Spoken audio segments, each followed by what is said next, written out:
So I guess narrowing back to that sort of real estate narrative, which where your focus is initially, how does this model actually compare to some of those other fractional real estate models out there currently? Sure. So there are a few different fractional property platforms out there. Some of them are in Australia as well. So one of the biggest challenges with them are most of them are really promoting their own offerings. So they are not really a true platform. They are really pushing their own properties. So they get to choose which properties you can or cannot invest in. And the second issue with them is the other people who are really platforms, there is a fundamental flaw with them. So they require the property to be owned in a trust, and this is getting a bit technical, but we have to explain this. They own the property in a trust, and then people can buy units in the trust. Now this is all fine in theory, but in practice, if you want to release equity, it means that you have to transfer title to the trust first, and then people can buy units in the trust. Now nobody's going to do that because number one, that means that you don't own the property anymore. Secondly, it's a transfer, which means there is a stamp duty event, there is a capital gains event. Okay? So that entire structure is like a dead on arrival model. And then there is a bigger issue where property as an investment, any astute property investor will tell you, is interesting only because of leverage. I mean, property is the only asset where people can borrow 70, 80, 90%. I mean, within control, I think debt is a good thing if managed correctly, and it allows you to accelerate your earnings. But in the trust model, because the platform owners are responsible for the debt, they don't really leverage it as much that is possible. And also they use commercial type loan interest arrangement, which means the interest rates are higher, the LVRs are lower, which means that the full advantage which gearing can give you is not available. So investing in property directly is not the same as investing in fractional property today.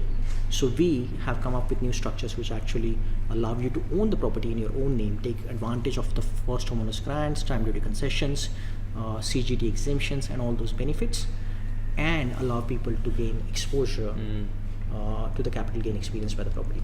I think that's a pretty big deal, and that is actually what solves the real problems faced in the property fractional space right now. In those current projects, I think one thing I really like about that is you're staying true again to that blockchain narrative and passing on, the benefits of listing a property on a project on a platform like this to the actual person who's listing that platform, and allowing them the means to crowdfund and invest, set up this investment vehicle rather than say the company just posting and owning it all within a company. So that idea of decentralization being that future we want to aim for, and I think it's pretty clear to me that you guys are staying true to that ethos.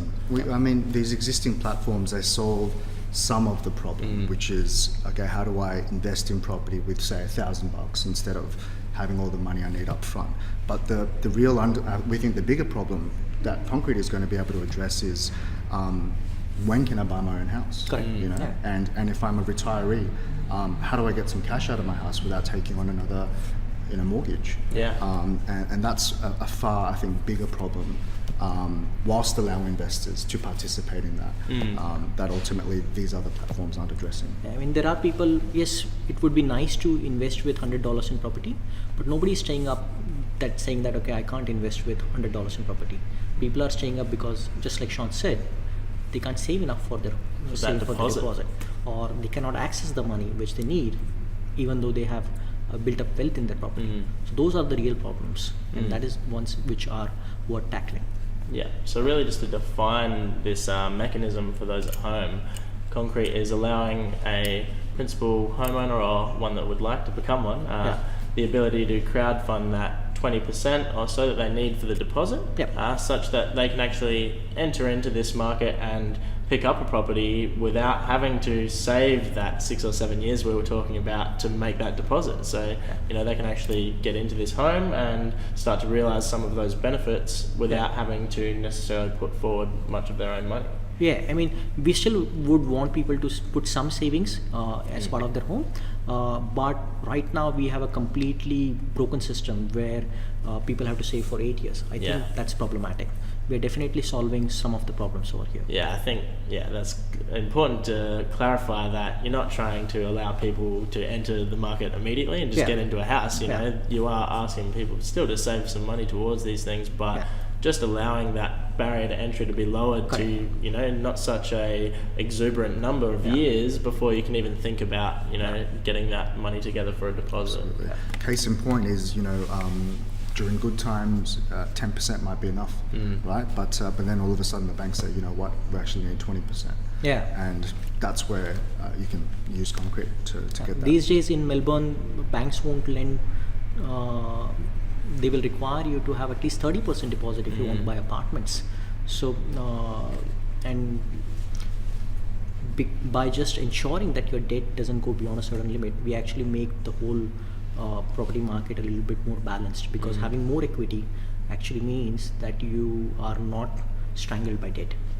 So we are actually helping people to reduce their debt. And that's such a real problem with that increasingly aggressive banking wanting more and more from us essentially, and a lot of people struggling to financially support themselves, let alone be saving this money towards a deposit. So I think you've obviously created a really great platform that has a lot of potential benefits to especially people here in Australia where that housing crisis is so real.